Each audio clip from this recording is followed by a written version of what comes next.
Imagine this. One Roman general, trapped on a lonely hill deep in enemy territory, stares down two massive armies totaling over 300,000 furious warriors who want nothing more than to wipe him and his men off the face of the earth. Outnumbered more than 5-1, low on supplies, and attacked from front and rear at the same time, any normal commander would have surrendered or died. But Julius Caesar pulls off something so insanely brilliant and ruthless that it destroys the greatest Gallic alliance in history and locks Gaul under Roman rule forever. How did 60,000 disciplined Romans turn 250,000 screaming barbarians into a broken, fleeing mob in a single apocalyptic day? You're about to find out, and trust me, this story will leave you speechless. The year is 52 BC. Julius Caesar has been campaigning in Gaul for 6 years. He's conquered tribe after tribe, turning the wild lands beyond the Alps into Roman provinces. But the Gauls are proud warriors, tall, fierce, with long swords and wild charges that have terrified armies before. They've never truly united until now. A young chieftain from the Arverni tribe rises, Vercingetorix. Charismatic, brave, and ruthless, he forges a grand coalition. For the first time, dozens of tribes put aside old feuds and swear to drive the Romans into the sea. They adopt a scorched earth strategy, burn their own villages and crops to starve Caesar's army. Vercingetorix wins a stunning victory at Gergovia, forcing Caesar to retreat, his first major setback in Gaul. Caesar, the brilliant 48-year-old general with a bald head he hides under a laurel wreath and ambition that burns hotter than any battlefield, refuses to break. He rallies his legions, recruits fierce German cavalry auxiliaries who outride any Gaul, and pursues Vercingetorix relentlessly.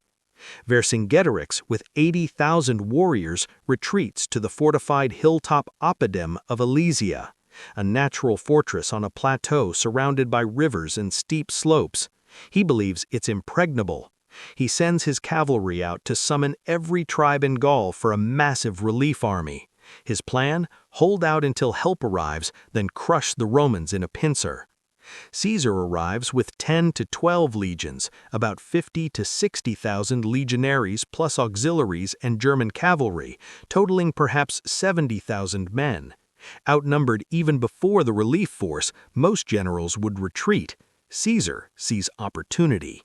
He decides to besiege Alesia, but knowing a huge army is coming, he does something insane. He orders his men to build not one, but 2 complete rings of fortifications. The siege is just beginning. The legions march out at dawn. The men know the odds, but they also know their general. Caesar, always at the front, shares their hardships, remembers every centurion's name, and promises glory and gold. His legions are professionals, heavy infantry and chain mail, big rectangular shields, short gladius swords perfect for stabbing in tight formation, and pila javelins that bend on impact to ruin enemy shields. They reach Alesia and immediately start digging. Day and night, under arrow fire from the hill, they build the impossible double wall. Vercingetorix tries cavalry raids to disrupt the works. Caesar's German horsemen, wild, long-haired mercenaries who fight like demons, smash them every time. The fortifications rise, double ditches 20 feet wide, one filled with water from redirected streams, ramparts 12 feet high, topped with wooden battlements and stakes sharpened to points. Every 80 meters a watchtower rises, 2 stories tall, manned by archers and scorpion bolt throwers that can punch a hole through a shield at 300 paces. In front of the ditches, fields of death, thousands of lilia, knee-deep holes with sharpened stakes at the bottom, camouflaged with branches and grass, rows of sipi, sharpened branches buried at ankle height to impale charging feet, and stimuli, iron hooks hidden just beneath the surface to snag legs and rip tendons. The Gauls on the hill watch in growing horror. Vercingetorix sends cavalry raids to disrupt the work. Caesar's German auxiliaries meet them in the valleys and slaughter them. Gallic heads are stuck on stakes along the Roman lines as a warning. Then Caesar orders the impossible, the outer wall, the contravallation, another 21 kilometers facing outward, the same ditches, walls, towers, and traps. Now the Romans are trapped between two enemies, but the fortifications make them untouchable. It takes less than a month. Modern engineers say it should have taken years. Caesar's legions do it in weeks. Inside Alesia, starvation sets in. Vercingetorix had stockpiled grain for 30 days. With 80,000 warriors plus women, children, and elderly, it lasts half that.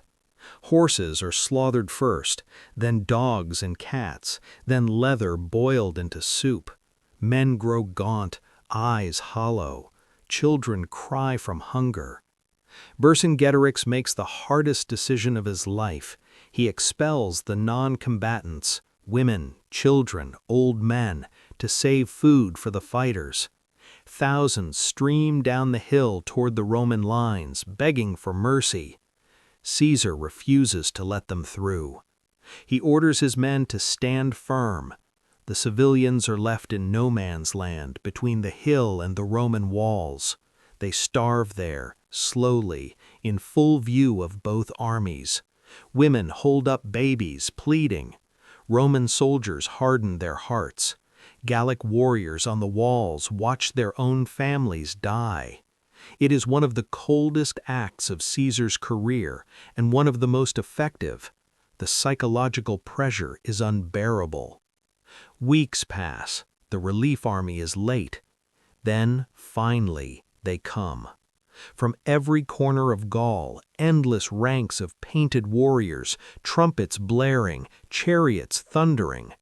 The first attacks fail, the walls are too strong. Then the big one, coordinated assault. The day of decision comes in late September. At noon, under a clear sky, the relief army launches its main assault. They have found the one weak spot, a steep northern hill where the terrain made full fortifications impossible. 60,000 picked warriors under Vercingetorix, Vercingetorix's cousin, charge uphill, filling ditches with earth, fascines, and the bodies of their own dead. At the exact same moment, Vercingetorix sallies from Alesia. 80,000 starving but desperate Gauls pour out the gates, ladders raised, ropes with hooks, screaming for vengeance. Caesar's legions are now fighting on two fronts, back to back. The noise is deafening.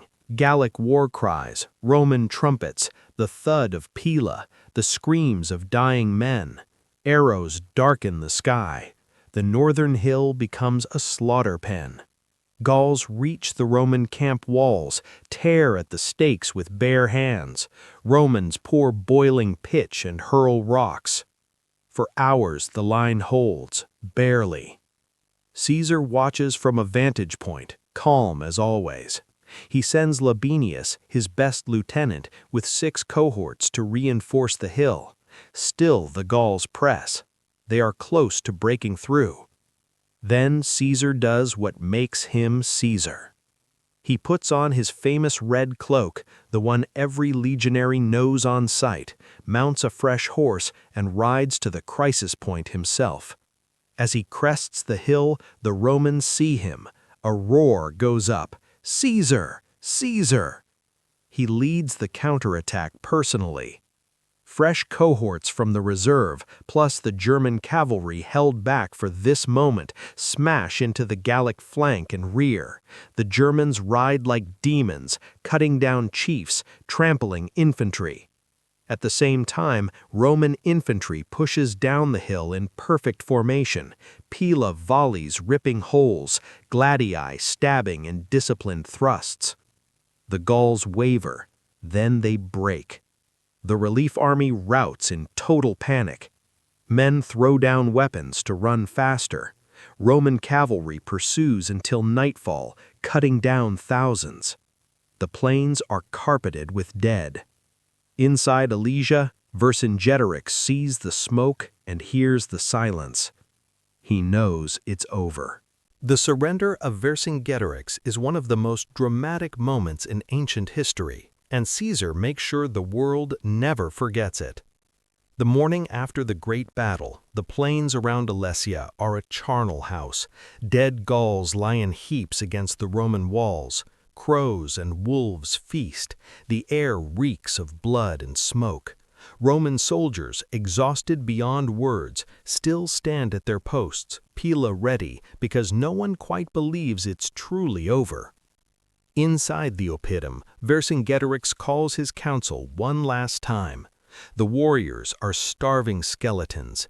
They know the relief army is gone. There is no more food, no more hope. Vercingetorix speaks quietly. He says he will not let his men die uselessly. He will surrender himself to save them. He orders his armor polished one last time. His mail shirt gleams like silver. His gold torque shines around his neck. His long sword is sharpened to a razor edge. His helmet with its boar crest is burnished. He mounts his tallest warhorse, black as night. Then he rides out alone through the gates of Alesia. Caesar has prepared for this. He sits on a makeshift tribunal platform in front of his praetorium tent, surrounded by his staff and ranks of legionaries in full dress. The red cloak is draped over his shoulders. His face is calm. Vercingetorix approaches at a slow walk. He circles Caesar's platform 3 times, a final act of Gallic pride. Then he dismounts with deliberate grace. He removes his sword belt and lets it fall. He unclasps his torque and places it on the ground.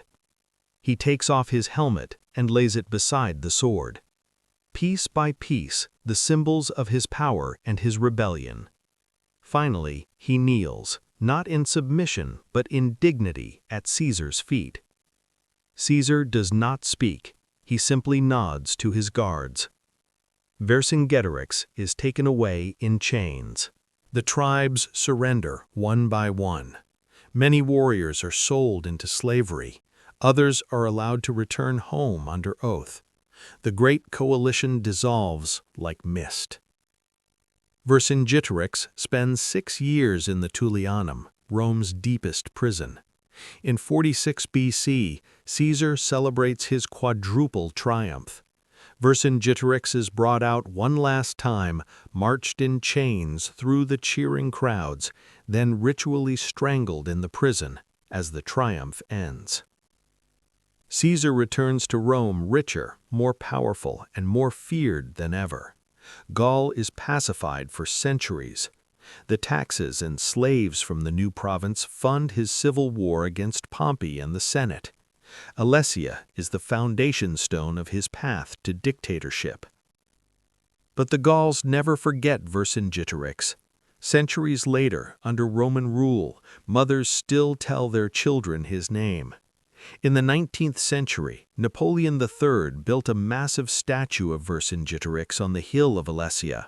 Tall, defiant, looking west, it stands there today. And Caesar? He writes about Alesia in his commentaries on the Gallic War, cool, precise, almost modest. He never boasts about the double walls or the final charge. He simply states the facts, letting the numbers speak. 1 Roman army against all of Gaul, and Rome won. But even he, in private letters, admits one thing. The Gauls fought like lions. Had they had even a fraction of our discipline, we would have lost everything. That is the final verdict on Alesia.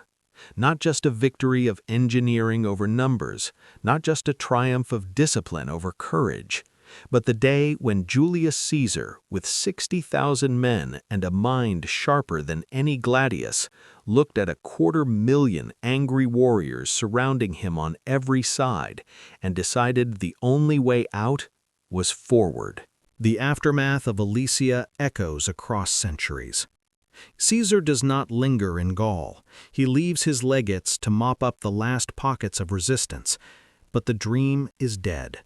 Gaul becomes a Roman province, Gallia Comata, the long-haired Gaul, tamed and taxed.